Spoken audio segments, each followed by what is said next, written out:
오늘도 이 예언의 말씀을 읽는 자와 듣는 자와 지켜 행하는 우리 모두에게 하나님의 크신 은혜가 있게 되시기를 주님의 이름으로 축복합니다. 오늘 함께 묵상하실 본문은 로마서 7장 1절로 6절입니다.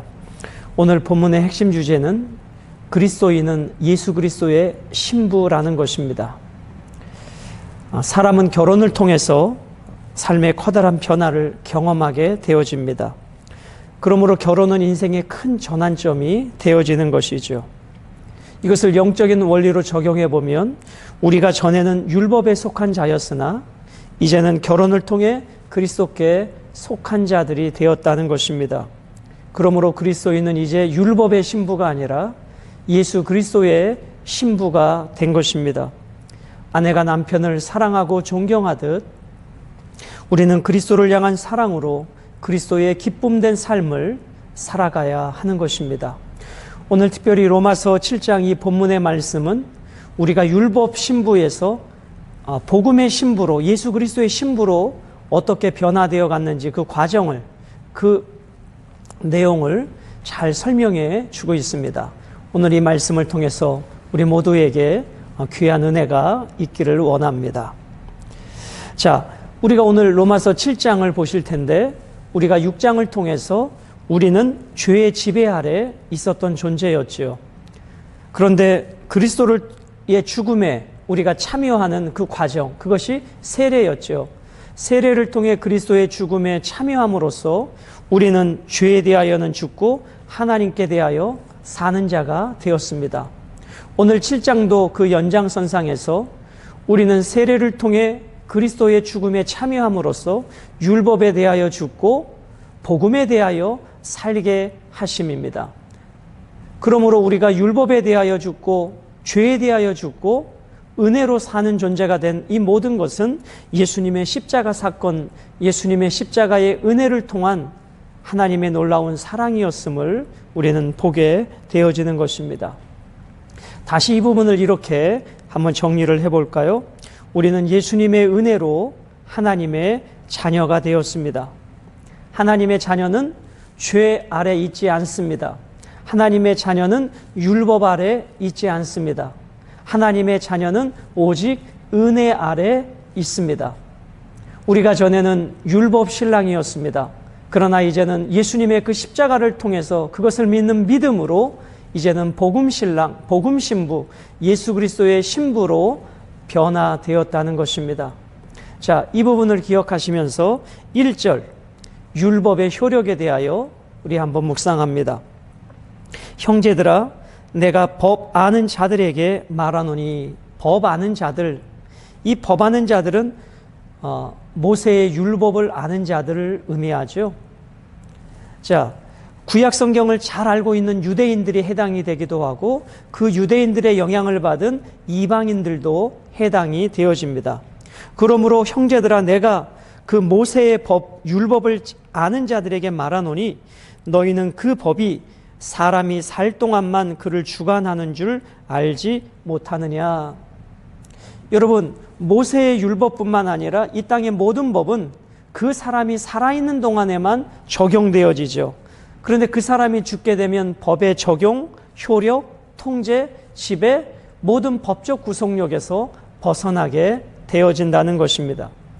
그러므로 우리가 율법 아래 있을 때에는 율법의 지배를 받았지만 예수 그리스도의 십자가의 참여함을 통해서 우리는 율법에 대하여 죽고 우리는 복음에 대하여 사는 자가 되었습니다.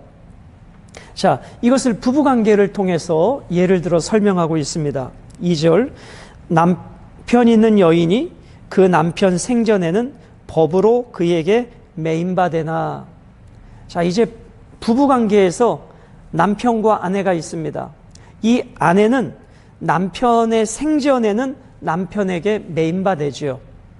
이 매인바되다의 의미는 혼인한 시점부터 끝까지 그 부부의 법에 묶여 있어야 한다는 것입니다. 이것을 오늘 본문으로 해석을 해보면 율법의 결박성을 벗어날 수는 없다는 것입니다. 율법이 죽기까지 말이죠. 자, 그런데 만일 그 남편이 죽으면 남편의 법에서 벗어나느니라. 혼인 관계는 언제까지 유효한 거예요? 남편이 살아있는 동안만입니다.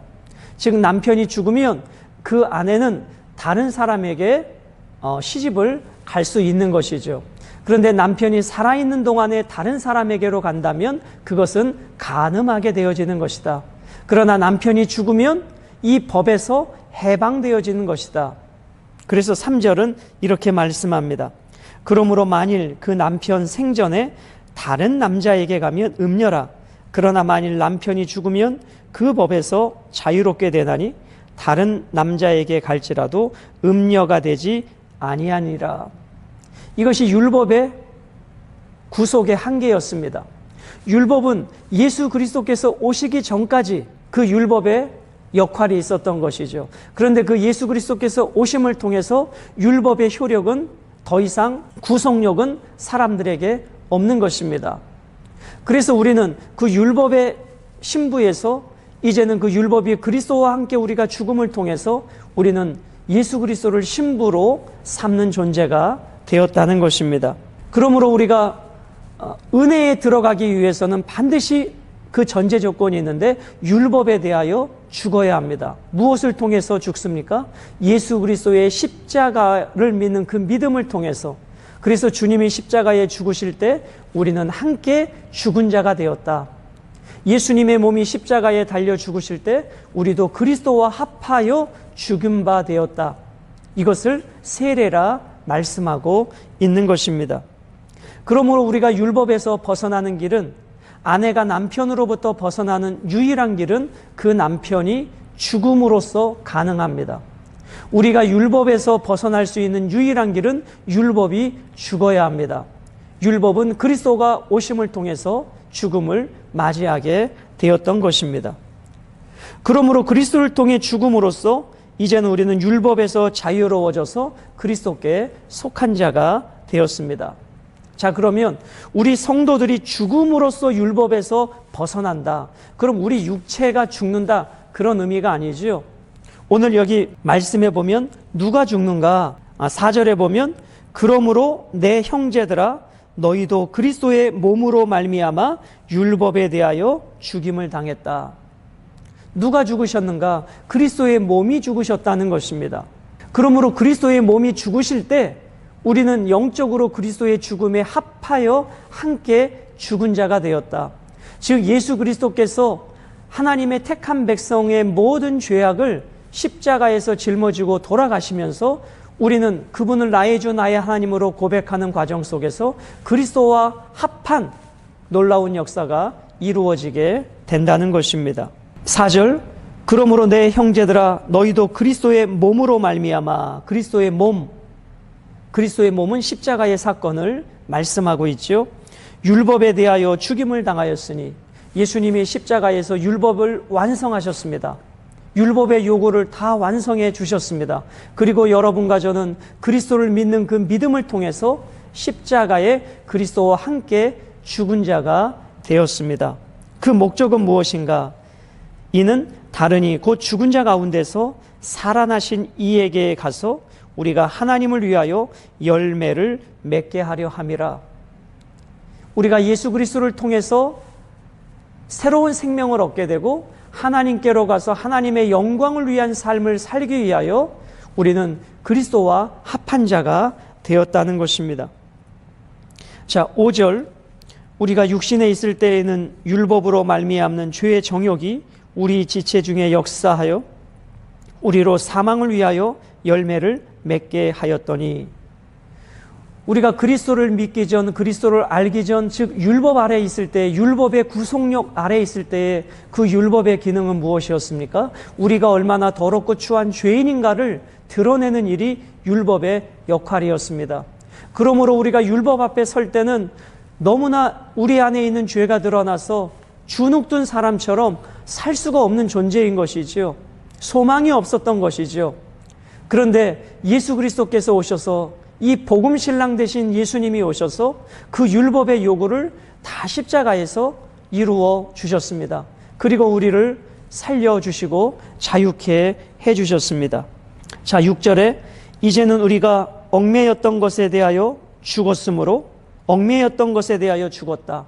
즉 율법에 대하여 우리는 죽었다, 그런 의미시죠. 율법의 요구를 그리스도께서 다 성취하셨다, 우리를 대신해서 말이죠.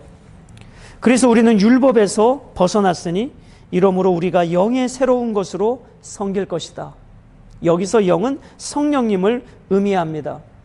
이제 우리는 율법 앞에 죄인 중에 또 죄인이었지만 죄와 사망의 법에서 예수님의 십자가를 통해서 생명의 성령의 법으로 우리를 회복시켜 주셨다는 것입니다.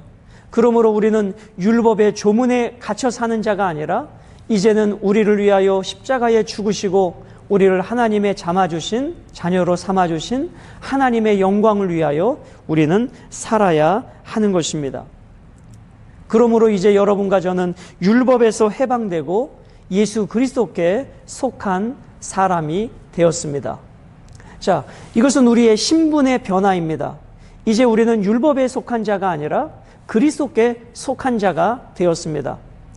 그럼에도 불구하고 사탄은 끊임없이 우리의 생각을 통해서 우리가 예전에 지었던 죄, 우리가 예전에 넘어졌던 죄, 우리가 예전에 도덕적으로 양심적으로 큰 그 범죄를 자꾸 생각나게 하고 들추게 함으로 그 생각의 노예가 되고 생각의 포로가 되게 함으로 주님의 십자가에서 이루어 놓으신 진정한 자유를 누리지 못하도록 사단은 지금도 우리들의 생각을 통해서 역사하고 있다는 것입니다. 그러므로 여러분과 저는 이제 율법의 요구에서 완전히 자유로운 자가 되었습니다. 그 요구를 누가 이루어 주셨어요? 그리스도의 몸으로 십자가를 통해서 이루어 놓으셨습니다. 오늘 우리 이 말씀을 함께 묵상하는 동역자 여러분, 우리가 그 전에 율법을 신랑 삼고 살았을 때에는 늘 죄인이었습니다. 알면 알수록 내가 죄인이었습니다. 그런데 이 죄 문제를 내가 해결할 길이 없었던 것이죠. 그런데 복음 신랑 예수 그리스도께서 오셔서 이 율법의 모든 요구를 다 이루어 주셨습니다. 그래서 우리에게 더 이상 율법의 요구를 묻지 아니하시는 것이죠. 그분께서 이 모든 율법을 완성하셨기 때문에 그분과 연합하여 십자가에서 함께 죽은 우리 모두는 이제 예수 그리스도의 신부로서 주님이 이루어 놓으신 놀라운 이 은혜와 사랑을 누리며 살아가는 존재가 된 것입니다. 예수 그리스도의 그 놀라운 십자가의 사랑으로 우리는 이제 하나님의 자녀가 된 것입니다. 율법으로 우리가 구원받은 것이 아니라 오직 그리스도의 은혜로 우리는 구원받았습니다. 그럼 오늘 이 본문을 통해서 다시 한번 율법과 그 은혜에 대하여, 복음에 대하여 한번 생각을 해보도록 하겠습니다. 우리가 이전에 예수 그리스도를 믿기 이전에 율법과 결혼한 존재였습니다. 그래서 우리는 율법 앞에 늘 죄인이었죠. 그런데 이제 예수님이 오셔서 그 율법의 모든 요구를 십자가에서 완성하셔서 우리를 율법에서 벗어나게 하셨습니다. 그리고 누구 신부로 삼아 주셨는가? 예수 그리스도의 은혜의 신부로 삼아 주셨습니다. 그러므로 여러분과 저는 이제 진정한 자유입니다. 그 자유는 우리가 방종이나 방임을 말하는 것이 아니라 오늘 4절의 말씀처럼 누구를 위하여 열매를 맺게 하려 함이라 하나님을 위하여 열매를 맺게 하려 함이라. 이제 여러분과 저는 나 같은 자를 구원해 주시고 구속해 주신 그 놀라운 은혜와 사랑에 감격하여 어떻게 하면 하나님의 열매를 맺을 수 있는가? 그것은 오늘 6절의 말씀처럼 오직 성령으로, 오직 영의 새로운 것으로 우리가 붙잡혀 살아갈 때 우리는 하나님을 위한 열매 맺는 삶을 살아갈 수 있다는 것입니다. 오늘 이 말씀을 함께 묵상하면서 이제 여러분과 제가 율법 앞에 두렵고 떨림으로 무서운 다시 종의 멍에를 매는 자가 아니라 주님의 십자가 사랑으로 참 자유, 참 기쁨, 그리고 그 참 자유와 기쁨을 가지고 성령님의 기쁘신 뜻을 따라 하나님의 영광을 위하여 복된 열매를 맺어가는 귀한 삶이 되시기를 주님의 이름으로 축복합니다.